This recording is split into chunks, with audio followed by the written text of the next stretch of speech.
gotta roll with the punches. You gotta do something in the meantime, and that's exactly what happened to me. And it's hard to plan ahead.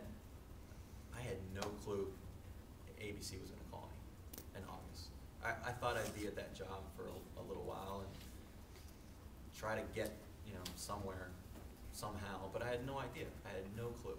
And so, and when those opportunities come along, you gotta take the risk. You gotta take the risk. I mean, because there will be a lot of hesitations.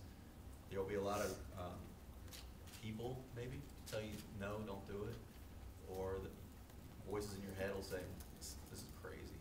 Because I was only guaranteed 3 months of work to going up to New York, which in retrospect I'm shocked I did it, because I like the stableness and I like to know what's next, but it was something I had to do, and I did it, and working freelance is a great thing, and I didn't realize it then, but I met so many great people by not taking that job at the View, by going and meeting another group of people, which led me to another group of people, and that's what networking is. And I was talking to Ross, put my stuff down, and I was thinking that I have never gotten a job by applying for it, like through, what are the, Career Builder or Monster. I've never gotten, it's all been referrals or, timing, and luck and timing is a big part of it. So be but ready. But the people knew you through the networking and they liked you. So could you tell us what qualities you think they've identified in you that made them want to call you or tell their friends they should contact you? What qualities what qualities would you look for if you're trying to find somebody through your personal network to do a job for you? One of the biggest qualities, and I guess probably not a lot of people will tell you this, but it's how well you can work with people, how easygoing you are, how, I don't know, cool you are. I mean, that's probably a poor adjective, but it's true, because when you're doing an internship and you're working with other people, they're not trying you out for your skills, really. They're trying you out to see if they could work alongside you.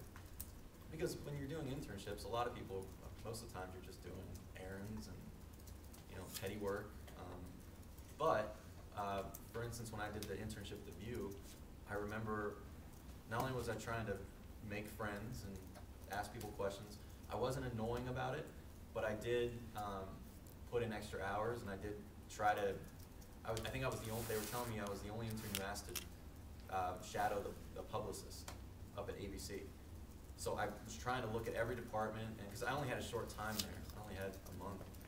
So I tried to shadow a different person every day, and I stayed after hours. I remember one time the coordinator said, "Eric, you gotta.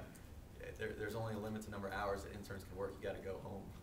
So I was and it wasn't necessarily I wasn't filing papers, but I was just hanging out and not being annoying, because there's this huge difference. People are there working and doing their everyday jobs. So you don't want somebody up in your face all the time. And it's good to ask questions, but it's also, you got to remember to keep that line. So it was kind of being there. I think that's probably the best advice, just being there and trying to go above and beyond. And that goes for your first jobs out of graduation too. You got to prove to them that you want something bigger than yourself, or bigger than that job that you currently have. Because a PA job, it's not challenge. I mean, it's not rocket science again, but you gotta you gotta always do something above your pay grade. And you did do that. You said that you would always try to, and you suggested that people should, even if they aren't allowed to start writing scripts, you produce a script anyway, and whether you show it to somebody or not, you're doing some extra things that are benefiting you. Absolutely. And people see that. They see that you're taking that time to do that. Well, yeah, one of the in the first job I had, part of the producing of the guest, you had to do a whole research packet, like on Kanye West, if he was one of the most fascinating people. So, and that research packet would go to Barbara Walters, and so she'd read over it. So I looked at one of them and I said, "Oh man, I'd like to try one of these." So I did one just for the heck of it, and it didn't go anywhere. It didn't. Just did it for my own amusement, but it taught me that first of all I could do it. Second of all, I learned by doing it. So. Name drop. Who are some of the people who you kind of got up close to because of people. celeb style, you mean? Yeah, go for it. Man, well, most of them were with Barbara Walters, because, obviously, because those are her interviews. George Clooney, Mariah Carey. We were in her apartment for 2 days because it was supposed to be happening on one day and it snowed, so the crew couldn't get there. So we were setting up one day and then we had to go back the next day. That was quite an experience. And who else? Trying to think celeb-wise. Kanye West was one of them. Jay-Z went to his 40-40 club. He gave us cigars. I think.